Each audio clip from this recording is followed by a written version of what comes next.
Remember, remember, the 5th of December, Scientology's treason and plot. I know of no reason why Lisa McPherson should ever be forgot.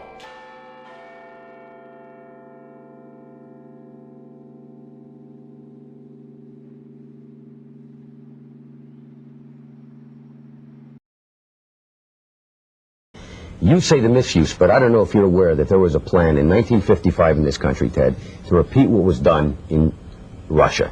There was going to be a Siberia, USA set up on 1 million acres in Alaska to send mental patients. They were going to lessen the commitment laws. You could basically get into an argument with somebody and be sent up there. This sounds very odd. Nobody's ever heard about it. That's in no small part thanks to the Church of Scientology. People say in the United States that these things can happen here.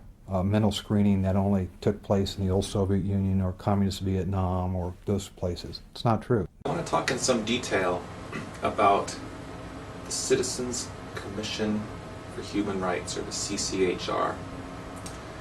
The CCHR was created in 1969, founded by the Church of Scientology. If you were president, would you work to phase out the IRS? Immediately.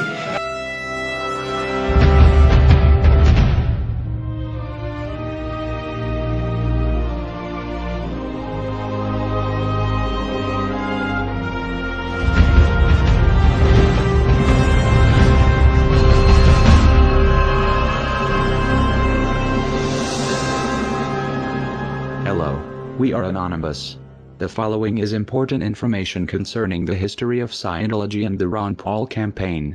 In a 2008 interview on Blog Talk Radio, a representative from Texas contacted Ron Paul with concerns about the Church of Scientology, specifically Scientology's tax-exempt status. Ron Paul's reply was read on the air. Posted on the site there in Texas where they're trying to outlaw Scientology from the RNC. So I'm going to try and bring them on, and hopefully they are who they say they are. Well, I will tell you that there are multiple chairs from the precincts down there that do have the power to do that are in anonymous, so it could very well be. Yes. Hello? Yes. Is this Maybe? Yes, this is Maybe. Oh, good. I was the Galveston County delegate yesterday. Yes, that's great. Tell us about that. Yes. Well, I was brought in as a delegate under the Ron Paul people, and I'm one of 6 out of District 341, or Precinct 341, and I wrote a resolution out the day before the convention, and just proofread it, asked some people on my IRC if it was okay, and made some changes to it, and it got it worked out, and I submitted it yesterday, and after I had submitted it, they called for a vote, and every single person raised their hands, and it got passed. And it's going to appear, you can go to the website, it's called GalvestonCountyGOP.com, and I'm not sure when they're going to post the resolution on the website, but that's where they said they would be posted. And it's going to be resolution issue number 9, resolutions concerning religious issues, number 162. And it's going to say, be it resolved that the Church of Scientology in the state of Texas be officially regarded as a business and not as a religion. That's the only part of it they're going to be using.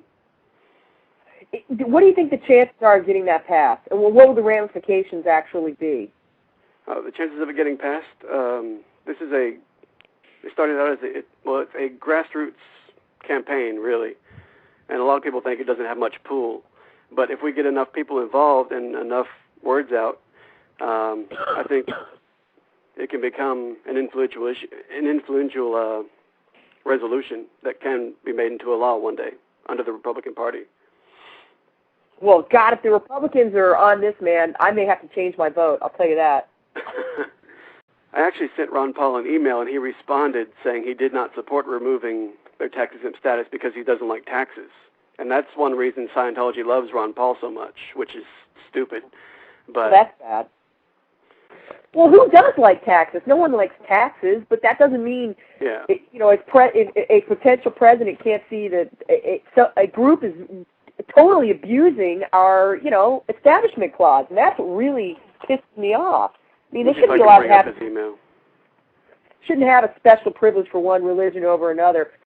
Would you like me to read the email he sent to me? Sure, go ahead. Okay, this is from Dr. Ron Paul. Thank you for contacting my office. I am always happy when the people of 14th District of Texas take time to let me know where they stand on important issues facing the country. I understand your concerns about Scientology. However, I do not favor revoking Scientology's tax exemption because I oppose raising federal taxes on any group or individual, even when I disagree with elements of that group's political agenda. The precedent of tax-exempt revocation may someday be used to justify raising taxes on other tax-exempt groups, including religious organizations. Thanks for writing.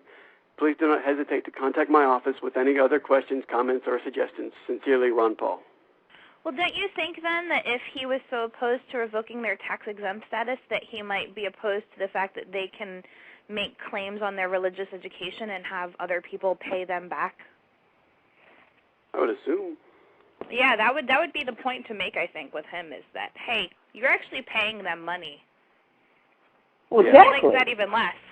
What they didn't know is when Ron Paul said, "I understand your concerns about Scientology," Paul knew much more than he was letting on. Paul and his campaign have had a close working relationship to the Church of Scientology.